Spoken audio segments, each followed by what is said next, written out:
Friend, welcome to teaching exam study. दोस्तों, आज हम बात करते हैं भारत के मानचित्र को सरल रूप में पढ़ते हैं, जो कि कर्क रेखा और भारत के मानक समय रेखा के बारे में हम लोग पढ़ेंगे, जो कि एग्ज़ाम के लिए काफ़ी इंपॉर्टेंट है और एग्ज़ाम में ऐसे प्रश्न आपको देखने को मिलते हैं और आप इससे पहले देखे होंगे और इसे एग्ज़ाम से पहले ज़रूर रिकॉल करें। तो आइए बात करते हैं सबसे पहले कर्क रेखा के बारे में। कर्क रेखा जो है वो 23.5 डिग्री उत्तरी अक्षांश से होकर भारत में गुजरती है और कर्क रेखा जो है भारत के 8 राज्यों से होकर गुजरती है। और इसमें गुजरात, पहला आप गुजरात रखेंगे, उसके बाद से 2 नंबर में राजस्थान, सीक्वेंस वाइज चलेंगे। उसके बाद से मध्य प्रदेश 3 नंबर में, उसके बाद 4 नंबर में छत्तीसगढ़, उसके बाद से 5 नंबर में झारखंड, उसके बाद 6 नंबर में पश्चिम बंगाल, 7 नंबर में त्रिपुरा, उसके बाद 8 नंबर में मिजोरम तक आप जाएंगे।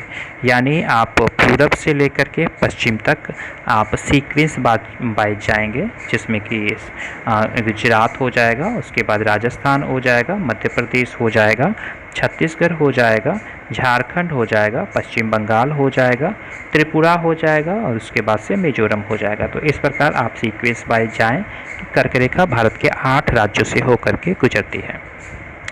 आइए अब हम डिस्कस करते हैं भारत के मानक समय रेखा के बारे में।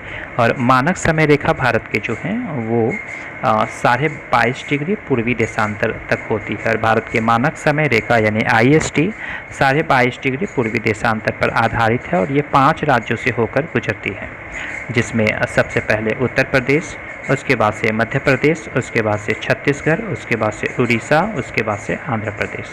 तो इस प्रकार से 5 राज्यों से होकर के मानक समय रेखा गुजरती है। आगे हम बात करते हैं पूर्वी, पश्चिमी, उत्तरी और दक्षिणी बिंदु के बारे में, जो कि काफ़ी इंपॉर्टेंट है। भारत के मानचित्र को आप देख पा रहे हैं। इस भारत के मानचित्र में सबसे उत्तरी बिंदु जो है वो इंदिरा कॉल के रूप में जाना जाता है। 37.5 डिग्री 37.6 नॉर्थ, और उसी वहीं सर क्रीक रेखा जो भारत के पश्चिमोत्तर बिंदु है 68 डिग्री 7 मिनट पूर्वी, और वहीं किविथु जो कि अरुणाचल प्रदेश में पड़ता है, जो कि पूर्वोत्तम बिंदु है, जो कि 47 मिनट 25 सेकंड पूर्वी देशांतर के तहत है। वहीं अगर हम बात करें कन्याकुमारी, तो ये दक्षिणतम बिंदु है, 8 डिग्री 4 मिनट नॉर्थ पड़ती है ये। तो ये आप देख पा रहे हैं मैप के माध्यम से, जो कि काफ़ी आप स्पष्ट रूप से समझ गए होंगे। अब हम बात करते हैं भारत की लंबाई और चौड़ाई के बारे में। और उत्तर से दक्षिण की ओर जो भारत की लंबाई है वो 3214 किलोमीटर लगभग है।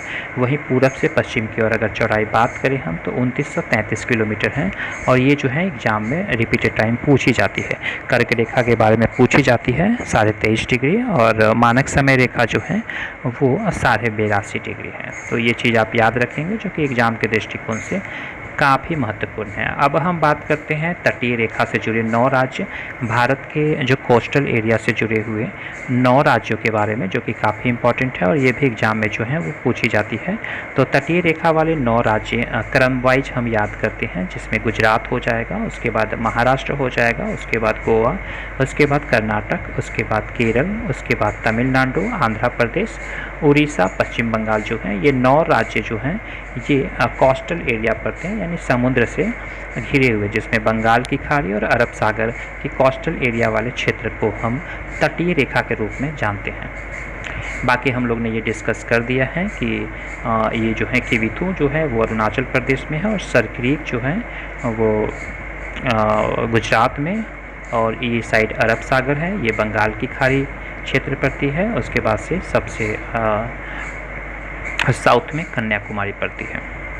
तो उम्मीद करता हूँ कि आप चीज़ों को समझ गए होंगे मैप के माध्यम से, और अगर एग्ज़ाम में ऐसे प्रश्न आपको बनते हैं तो ज़रूर आप 102 नंबर ज़रूर कंफर्म कर पाएंगे।